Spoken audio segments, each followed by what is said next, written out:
is also accentuated by unhappy lives.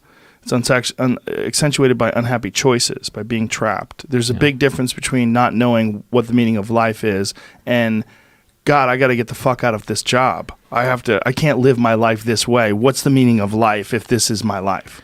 Which is why I always start with, let's get you rich first. Right? That's why I'm very practical about it. Because look, Buddha was a prince. Okay, he started out really rich, and then he got to go off in the woods. And in the old days, what happened was, if you wanted to be peaceful inside, you would become a monk. You would renounce everything. You would become an ascetic. You would give everything up. You would renounce women, men. You'd renounce children. You'd renounce money. You'd renounce politics, science, technology, everything. And you would go out in the woods by yourself. You had to give everything up to be free inside. Well, today we have this wonderful invention called money, where you can just store stuff up in a bank account, okay? And you can basically save up. You can work really hard. You can do great things for society, and society will give you money for giving it things that it wants and it doesn't know how to get. And then you can save that up, and you can live well below with your means, and you can find a certain freedom in that, and that will give you the time and the energy to pursue your own internal peace and happiness. So I believe the solution to making everybody happy is to give them what they want. Let's get them all rich. Let's get them all fit and healthy, and then let's get them all happy. Are those things even possible? Absolutely. Everyone can be rich? Everyone can be rich. Everyone. Here's my thought exercise for you. Now it seems like we're in an infomercial.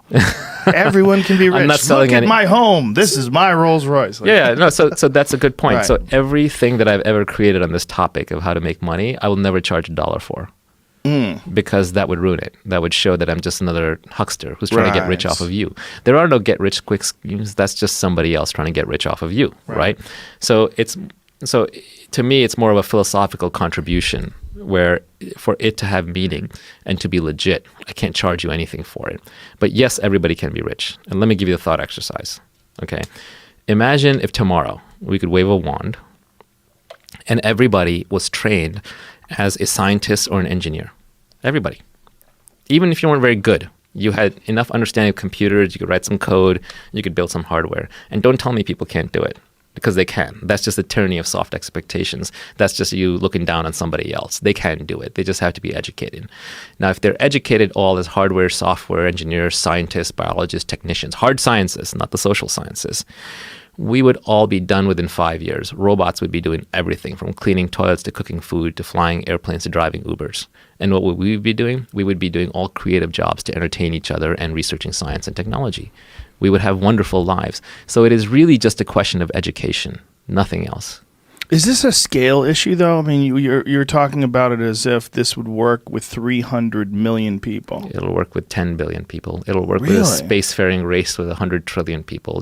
We have the resources. We have the ability. The universe is infinite resources. You build have you heard of a Dyson sphere? Mm-hmm. You pull the Dyson sphere on a star and you gather all its energy. Like that, there's so much energy out there. One asteroid's got all the minerals that we need. One sun, one solar system has got all the power we will need for a long, long time. We can extract it out of nuclear fusion. We're not that far from those kinds of technologies working.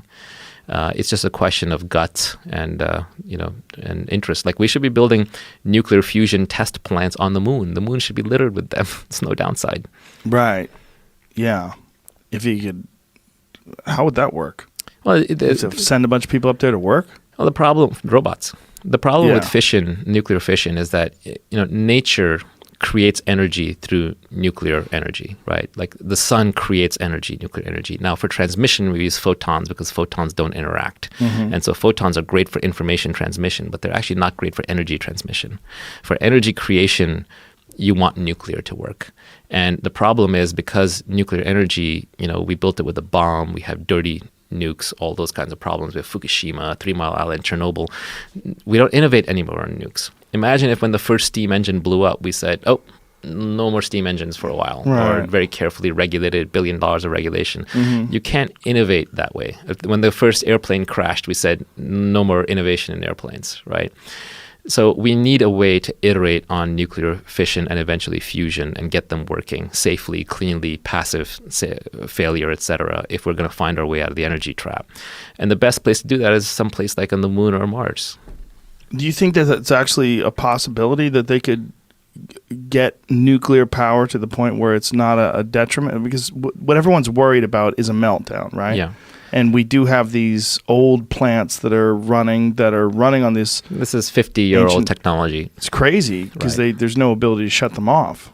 Right, very old technology. They do now have Gen 4 nuclear reactors that are passive fail-safe. So in other words, when they fail into when you pull the plug on them, they fail into a state where there's no leakage, there's no problem. Right. Their default is a positive outcome, as opposed to the current ones, the old ones, where if you unplug them, like and these Gen 4 are just Gen 4. They're not Gen 5. They're not Gen 6. 80, Gen 100, where we're in microprocessors, right? And that should be something that people are working towards. I hope so. I mean, in an ideal world, we would just. The problem is if you have nuclear energy on the moon, how do you get it home? Right. So what you actually got to do is you got to rev it on the moon, and you're using it there maybe to launch more satellites, more rockets further out into the solar system. And that's the initial use case. But then eventually the technology gets so good, you can bring it home.